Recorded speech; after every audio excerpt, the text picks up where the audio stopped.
La première arnaque qui fait énormément de victimes, avec des conséquences très importantes, ce sont les rançongiciels.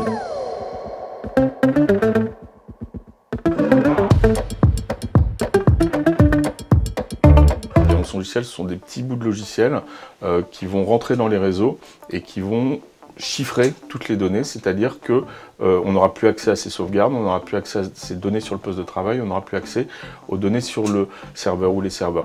Donc ça veut dire que l'entreprise est complètement bloquée, elle ne peut plus commander, elle ne peut plus produire, elle ne peut plus facturer, elle ne peut plus prospecter. Donc ça peut avoir des conséquences extrêmement importantes puisque certaines entreprises ont fermé, ont dû être liquidées du fait qu'elle n'ait plus cet outil informatique qui aujourd'hui, on est tous numérisés et d'un usage quotidien. Donc, ce qui est important de savoir contre les rançongiciels, c'est qu'on a des solutions qui fonctionnent très bien pour se protéger des rançongiciels.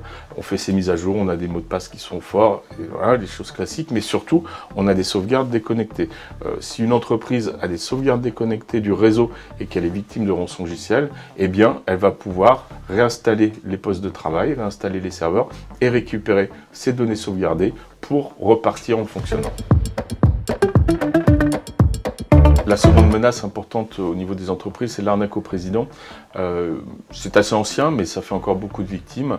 L'idée est assez simple.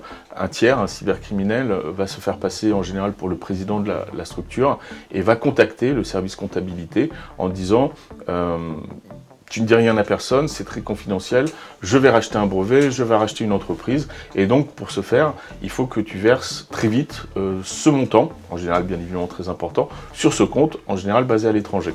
Donc souvent ça fonctionne parce qu'il y a eu toute une phase de reconnaissance des cybercriminels sur l'environnement de la société, on connaît bien les gens de la comptabilité, on connaît bien la vie du président, et donc l'environnement fait que, et le stress là encore, fait que parfois les services comptabilité tombent dans le panneau et procèdent à ce virement. Donc ça peut avoir des conséquences très importantes puisque les montants représentent en général une part importante du chiffre d'affaires.